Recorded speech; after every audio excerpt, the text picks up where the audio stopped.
Okay, hi everybody. Let's get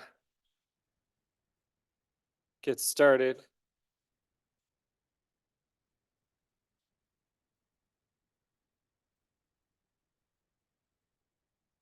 Share the screen.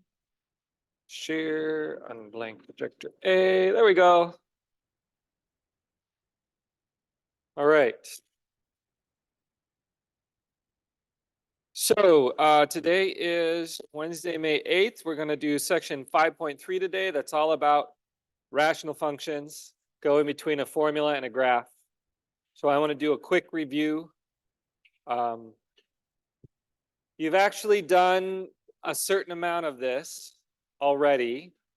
So it's similar, maybe a little more challenging, but rely on what you've already worked on. So what I want to do is I want to start with, if you turn to page 128 in your workbook, there's a rational function there. 2x cubed minus 10x squared plus 14x minus 6 all over x squared plus 9x plus 14.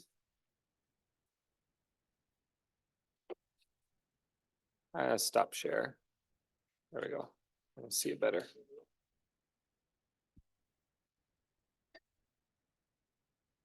Which, if we were to factor the top and the bottom,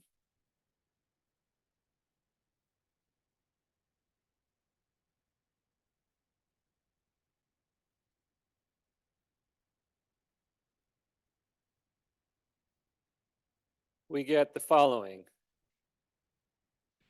So what I said a while ago, and I want to reiterate now, is that the formula of a function contains a lot of information.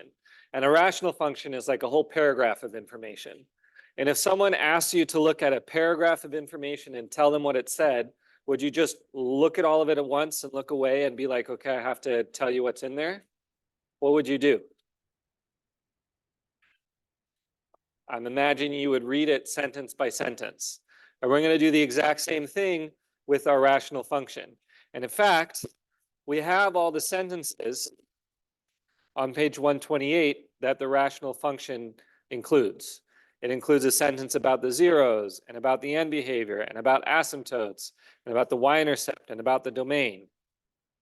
And so you can see, even just from the list of 5 questions, how much information this one, or in fact, these 2 different formulas contain. So I really want to stress that I think it's useful to take them little by little. And before you even try to solve a question, start by saying, what part of the function should I look at to solve this question? So if we're going to start with the x-intercepts, what part of this function should we look at? What do you all think? Sorry? Is it the top part or the bottom part to make it equal 0? The numerator.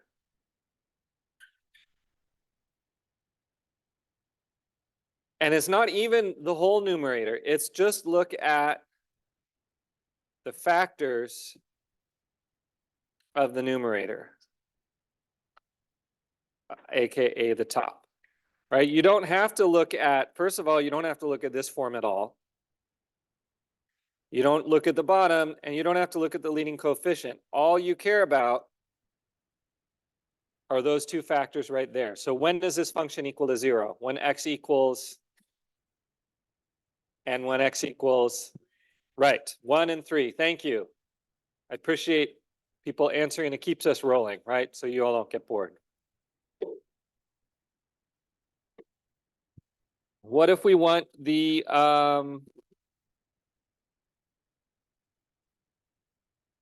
vertical asymptotes? Yeah, so look at the factors in the denominator, i.e. the bottom. And you get to ignore everything else. So you get to ignore that whole function because it's not factored. and you get to ignore the whole top. And if there were a leading coefficient on the bottom, you ignore it too, and you just have to look at those factors. Just like if you're reading a paragraph of information about the War of 1812, and you want to know when did the war take place, do you read about what armies were involved? Do you read that sentence? No, you don't need to. You read the sentence that said the War of 1812 took place in. Good job. I picked an easy one. Right. What if we want the, let's do the domain next, because that's related to the vertical asymptote. Where do you look?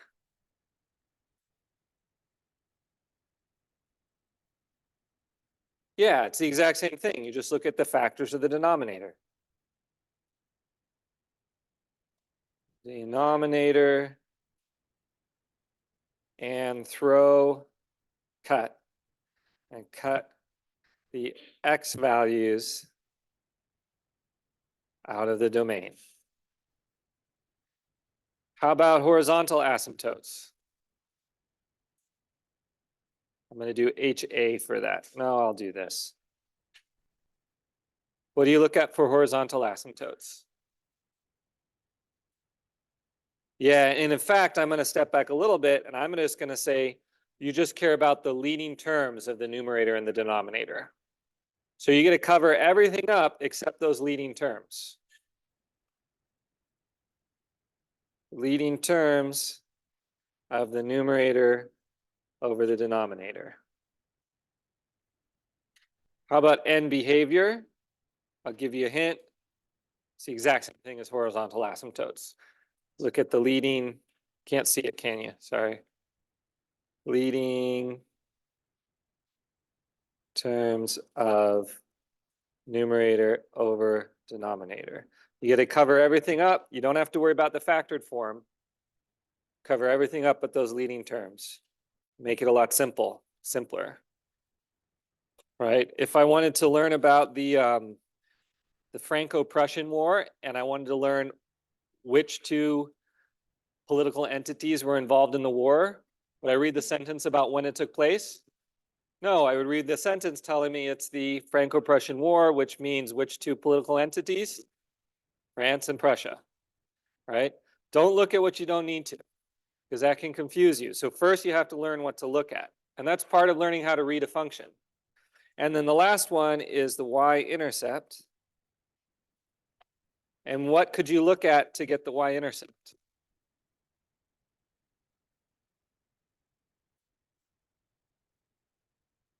Let's start with the big one, like the big step. Which of these two forms of the function would you choose? First or second? I heard some people say first, some people say second.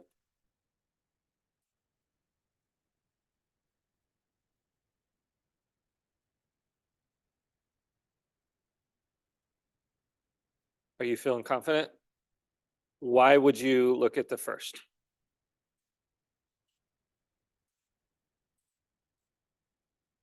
It's almost there. Divided by the 14. Yeah. So the y-intercept is just the ratio of the constants. Right? Ratio of the constants. Because when x is 0, all the terms with x goes away and it leaves you negative 6 over 14. Now, you could also plug x equals 0 into either form, and that would work for you as well. You'd have to do math over here, though. And here, when you plug x equals 0, those go away, those go away, those go away, and it leaves you negative 6 over 14. So this section is good because it gives you practice with a whole bunch of information, right? That's a whole paragraph worth of information right there. And there's another paragraph worth of information. And if you can figure out how to extract what you need from these big paragraphs, I feel very confident that when you go back to quadratic functions or polynomials or forward to exponential functions, you'll have the tools. The process might be different. You might now be reading about English literature instead of historical military engagements, right? But you're going to use the same skills.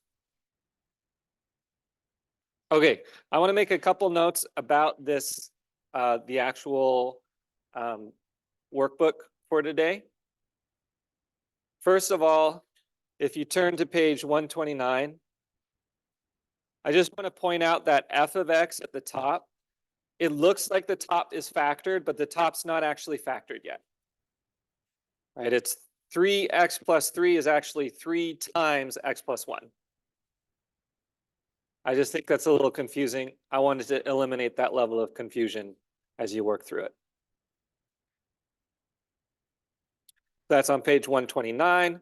If you were to factor it, you should get 3 times x plus 1 over x minus 1 times x minus 2. I also want to point out that it can be confusing, like which way should we go? Should we go up in the middle or should we go down in the middle? And there is actually a very simple mathematical way to tell. Just test a point close to your asymptote. But the other thing you can do is you can use the y-intercept to tell you. Right here, the y-intercept's positive, and it's going up. Here, the y-intercept's negative. So the y-intercept will help you figure out which graph you're looking at. Right, you can use all 6 pieces of information. X-intercepts, vertical asymptotes, domain, horizontal asymptotes, which is end behavior, and y-intercept. All of that information can help. And question 3 is not a great question because I don't like the multiple choice nature of it. So I just want you, too much going on. I'm going to write it in red now.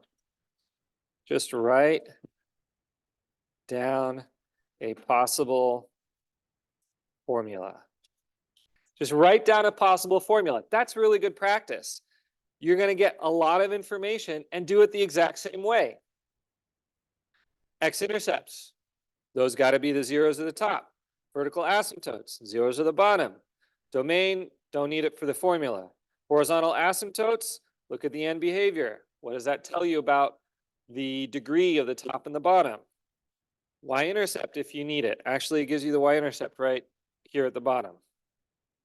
So don't do the matching. I don't like it. I don't want you to do it. Do it if you want because you're your own people, but I don't recommend it. Yeah.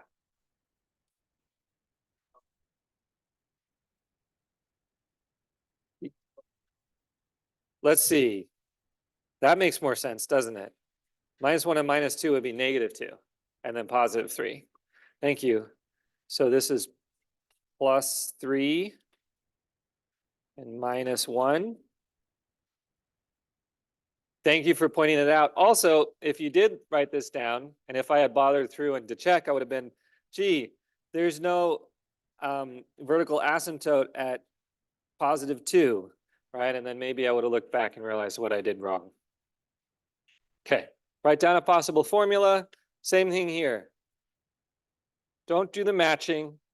This one's even more challenging, I think. And the reason it's more challenging is because it uses letters, which I don't like. I think we're asking you to do more than we really want. What we want is we want you to be able to pull out these 5 or 6 pieces of information from a graph and use those to create a possible formula that matches the graph. So with that, I invite you to get started. Learning assistants and I are here to help you as needed. When I covered this morning, it was so quiet that I put music on. What do you all think about music? Yes? No? Give me a thumbs up. Okay, we're going to try it. It won't be loud. I was thinking well, I was going to do like experimental funk fusion jazz. I'm kidding.